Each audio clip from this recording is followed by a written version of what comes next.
म्हणतात सावता महाराज पंढरपूरला गेले नव्हते.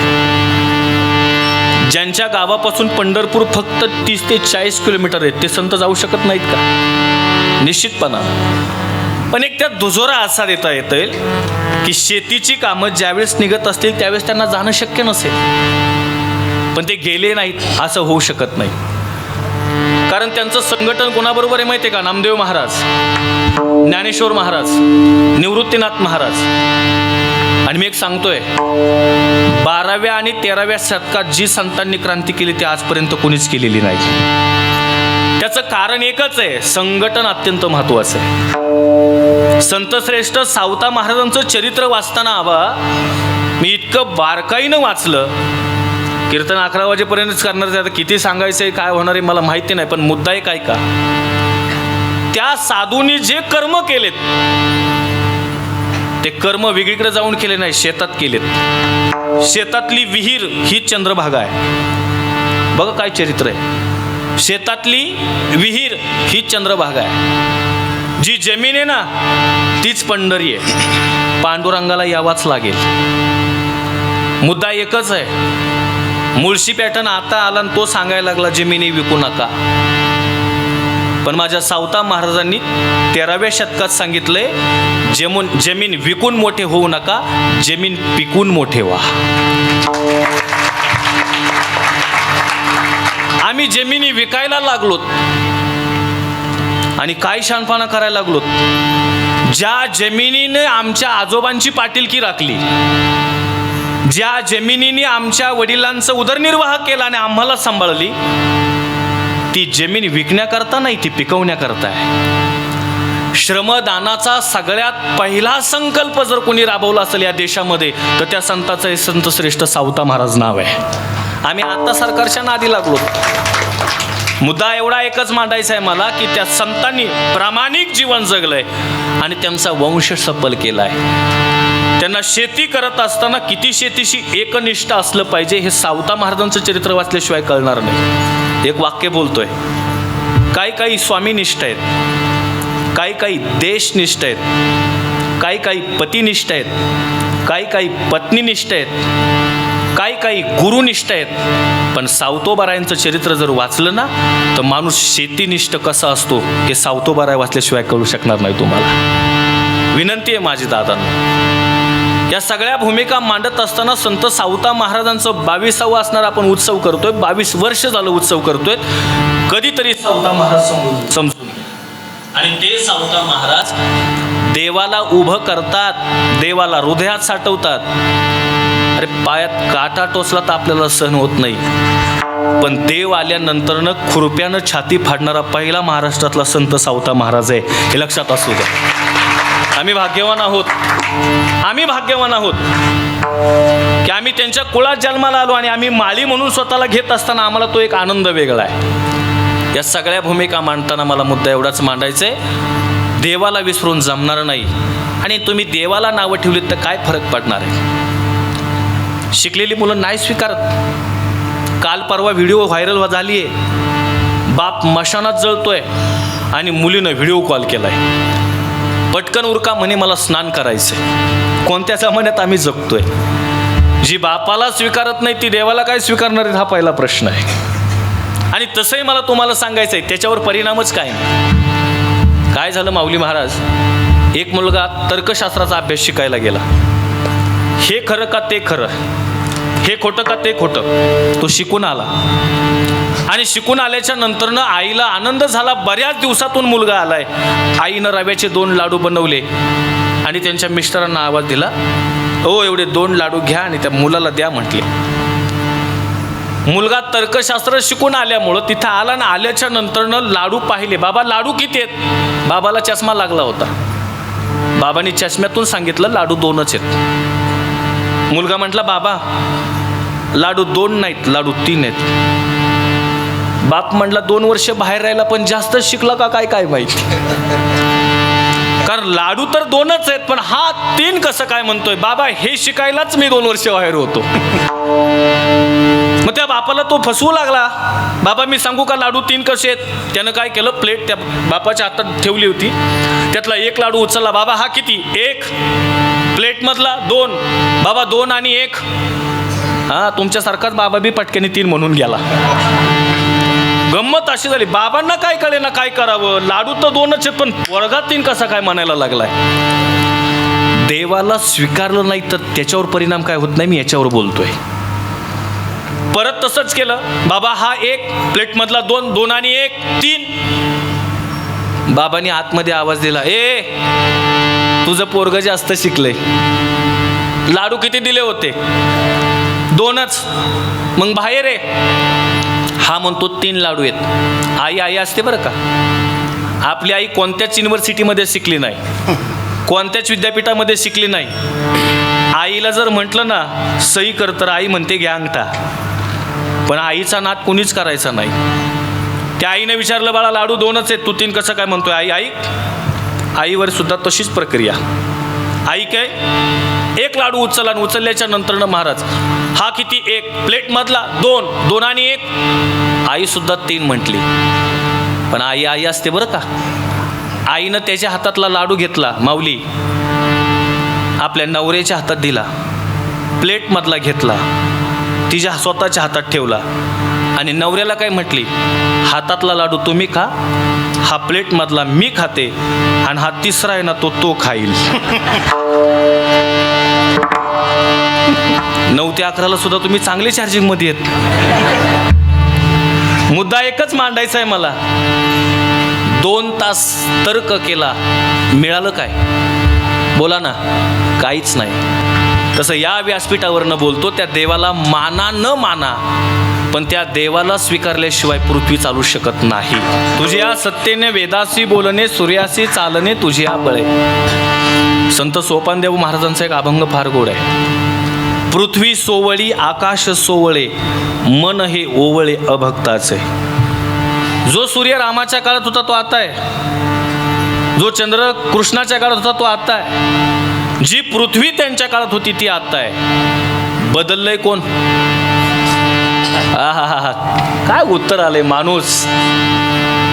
मुद्दा एवढा एकच मला मांडायचा आहे, अजूनपर्यंत त्यांनी बदल केला नाही आणि ते ज्या दिवशी बदल करतील त्या दिवशी आपण नसल.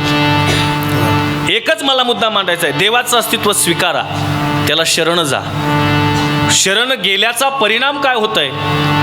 SP कॉलेजचे प्राचार्य मामासाहेब दांडेकरांचं विधान आहे, मिळालेल्या मनुष्य देहाची सार्थकता करायची असेल तर एकदा उघड्या डोळ्यानं ज्ञानेश्वरी वाचा आणि एकदा पांडुरंगाचं दर्शन घ्या. तुमच्या जीवनाचं सोनं झाल्याशिवाय राहणार नाही. ही ताकद आहे. तुका म्हणे जन्मा आल्याचे सार्थक, विठ्ठलची एक देखील या. ऋण सांगत चाललोय मी.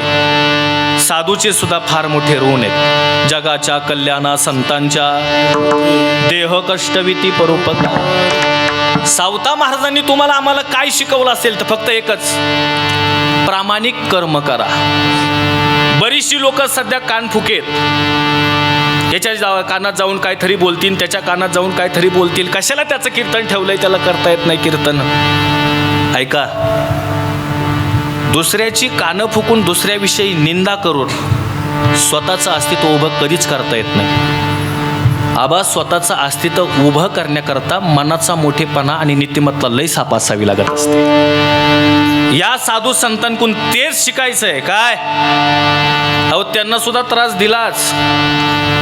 त्या काळी कामाजी माळी नावाचे संत होते. आता तुम्ही किती सावता महाराजांविषयी तुम्हाला कोणता कीर्तनकार सांगतोय मला माहिती नाही, पण कामाजी माळी नावाचे संत होते. सावतोबारायांचा अख्खी बागायत कापून टाकली होती, विस्कडली होती.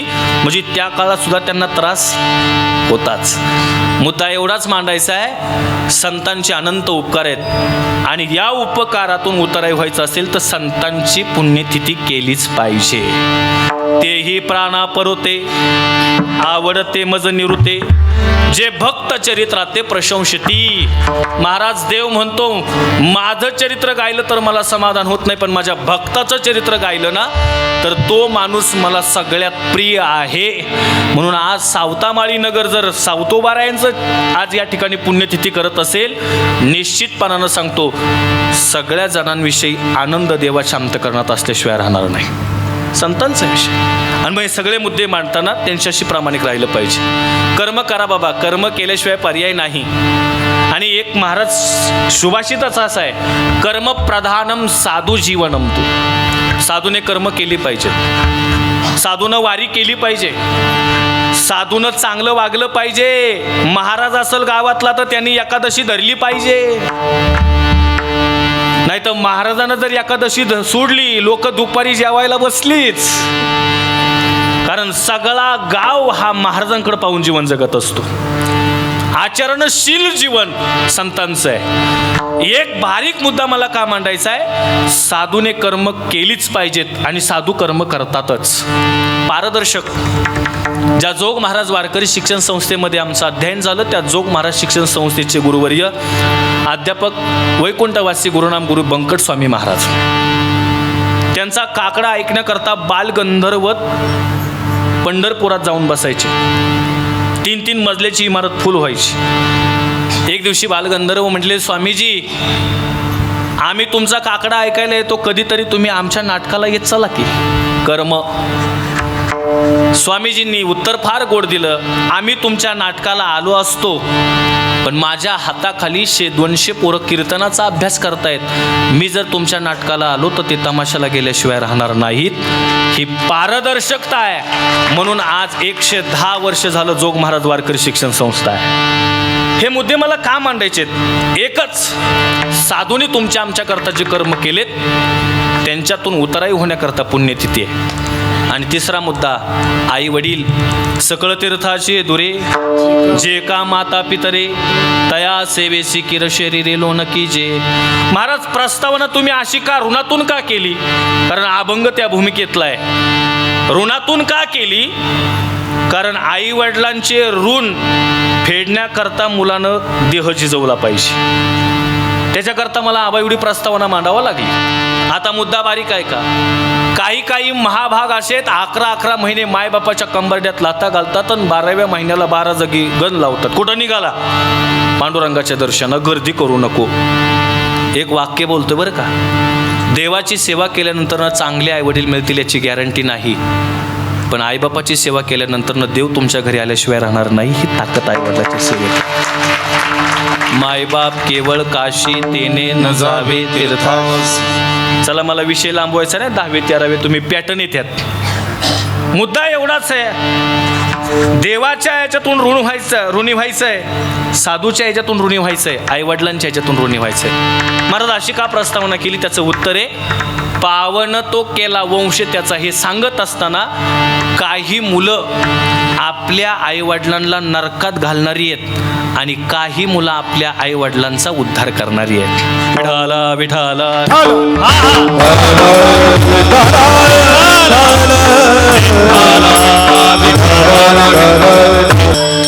बारीक आहे का बरं का कीर्तन? बरीचशी मुलं आहेत की ते आपल्या आईवडिलांना नरकात घालतात.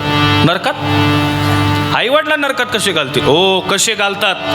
आता हे आयता शर्ट कुणाला बसल बाबा मला माहिती नाही, पण तुकोबारायांची प्रमाणं देऊन मी तुम्हाला पटवून देणार आहे. अशी काही मुलं आहेत की ती जरी चांगली दिसायला असली तरी त्यांचे आईवडील नरकात जातात. कसं काय? तर याचं उत्तर आहे, जी मुलं लोभी आहेत, जी मुलं चहाडी आणि निंदा करतात आणि जी मुलं दुराचारी आहेत त्यांचे आईवडील नरकात जातात. हा विषय माझ्या पदरचा नाही बोलत. लोभावरी ठेवोनी हेत, असत्य करी न्याय नीठ, त्याच्या पूर्वजा पतन नरकी किडे होती जाण. ही महाराजांची भाषा आहे. लोभ लय वाईट बरं का, लय वाईट लोभ. माणसाला समाधानी राहायचं असेल ना तर माणसानं लोभ नाही पाहिजे त्याच्याजवळ. जया ठाई पांडवा अपेक्षे नाही रिगावा, सुखाशी चढावा जयाचे असणे. माणसं दुःखी काय आहेत माहिती आहे का? लोभामुळं. यांनी मला रिस्पेक्ट दिला पाहिजे, त्यांनी मला जेहारी घातली पाहिजे, माझ्या पाकिटातले 200 कमी कसे काय केले, याच्यावरनंच भांडणं चाललेत सध्या. महाराज परिस्थिती काय झाली माहिती आहे का? आता इतकं अंतकरणात लोभ घुसलाय, त्या लोभाचा परिणाम महाराजांनी गात्यात मांडलाय. ओ कापरे महाराज, हे सगळे मुद्दे मला का मांडायचे? उदाहरण माझं देणार नाही, चांगल्यांचं ऐकलंय. गुरुवर्य वैकुंठवासी नामदेव अप्पा शामगावकर. ते म्हटले कावळा राजहंसाच्या घरी पाहुणा गेला. ऐकताय का कीर्तन? माऊली 8 दिवस कावळा राहिला. राजहंसाची बायकोन राजहंस त्याला सोडवायला एसटी स्टँडला आला. कावळा एसटीच्या पायरीवर पाय ठेवून आत निघणार तेवढ्यात राजहंसाच्या बायकोचा हात धरला. चल म्हटला माझ्या बरोबर. राजहंस म्हटला ए यार बायको माझी आहे. कावळा म्हटला बिघडला का काय? बायको माझी आहे.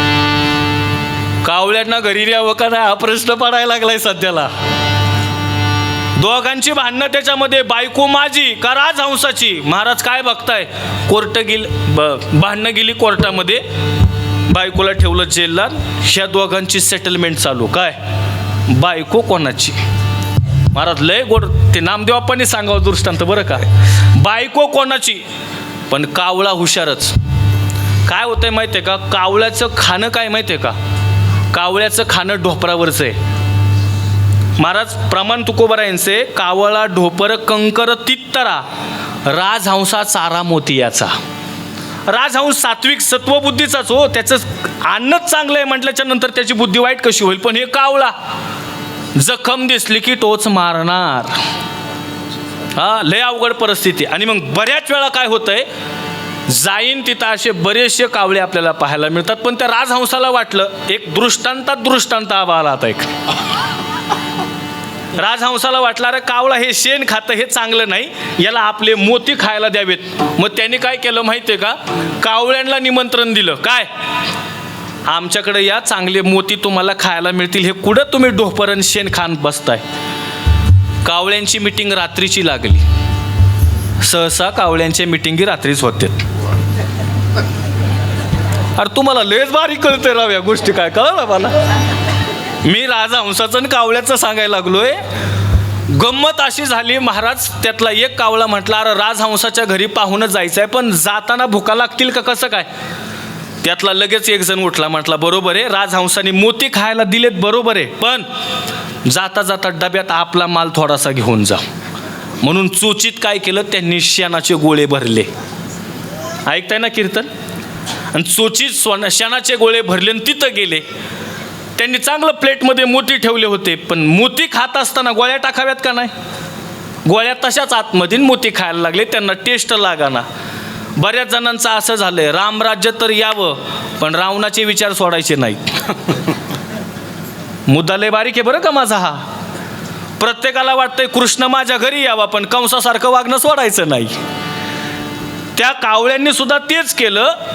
मोती खायचेत पण तुम्ही तुमच्या तोंडातला असणारा जो काही विष्ठा आहे ती टाकली नाही, त्याचा परिणाम मोत्याचा स्वाद तुम्हाला मिळणार नाही. असे बरेचसे दृष्टांत सांगता येतील. तो कावळा हुशारच. कावळ्याने काय केलं माहिती आहे का? डायरेक्ट न्यायाधीशच मॅनेज केला. अंदाज काढला. म्हणले कसं काय? काय नाही म्हटले.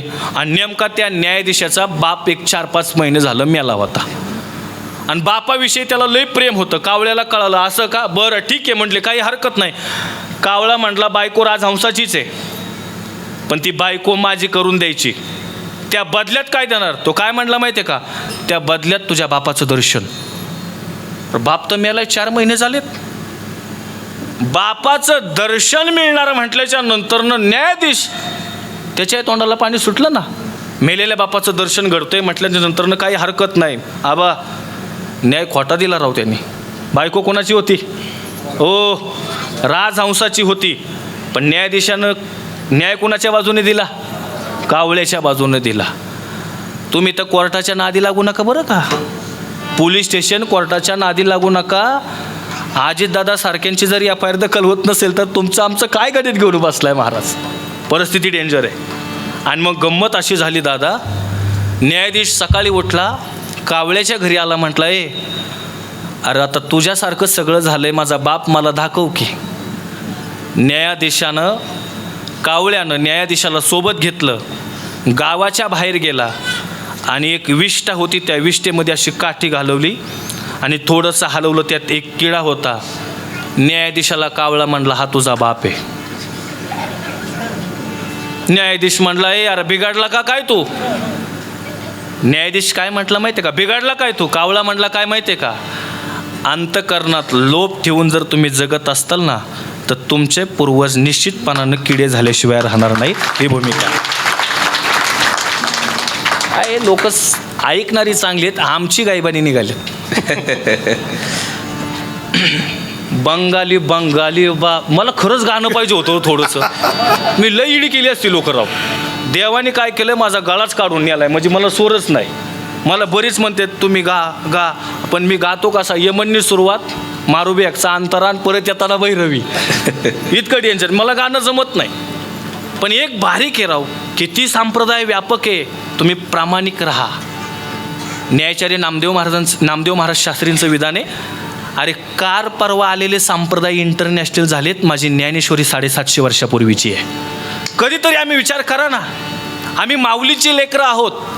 कोण ज्ञानेश्वर महाराज, एक बोलू का, कैवल्याचा पुतळा, अनाथाची माय, साधकांचे मायबाप, मोक्षमार्गीचा सांगाती आणि विठोबाचा प्राण सखा म्हणजे संत श्रेष्ठ ज्ञानेश्वर महाराज आहेत. आम्ही त्यांच्याजवळ गेलं पाहिजे, आम्ही तिथं स्वीकारलं पाहिजे, आमचं चरण तिथं, आम्ही तिथं दंडवत घातला पाहिजे. दुर्दैव या गोष्टीचे. चला, मला विषयांतर जास्त करायचं नाही, मुद्द्यानं मुद्दा वाढत चाललाय, 11:45 5 मिनटं कमी आहेत. एकच मुद्दा सांगायचा आहे, लोभावर हित जर ठेवलं तर महाराज आपले पूर्वज नरकाला जातात. 2 नंबर, निंदा केल्याच्या नंतरनं सुद्धा पूर्वज नरकाला जातात. महाराजांची भाषा आहे, पूर्वजांची नरका जाणे ते एक ऐका, निंदा करावी चहाडी, मनी धरोनी आवडी. काही लोकांना चाड्या लावायचा लय नाद. एक जण बाई माहेरावरनं आली ना, आल्याच्या नंतरनं नवऱ्याचं तिचं चांगला संसार चालला होता. शेजारच्या घरातला म्हटला, ओ ताई इकडे या. हो म्हटले काय, ती तुमच्या शेजारी राहती, त्या बाईचं नाव डार्लिंग आहे का? ते म्हटले तुम्ही असं काय विचारलं? नाही, तुम्ही मायराला गेले ना तेव्हा तुमचा नवरा तिला डार्लिंग म्हणत होता. बघा आता हे, अहो माझ्या का बघताय, काय जेवण बंद झालं त्याचं. चालू गाडीची खीळ काढायची बऱ्याच लोकांना नाद आहे.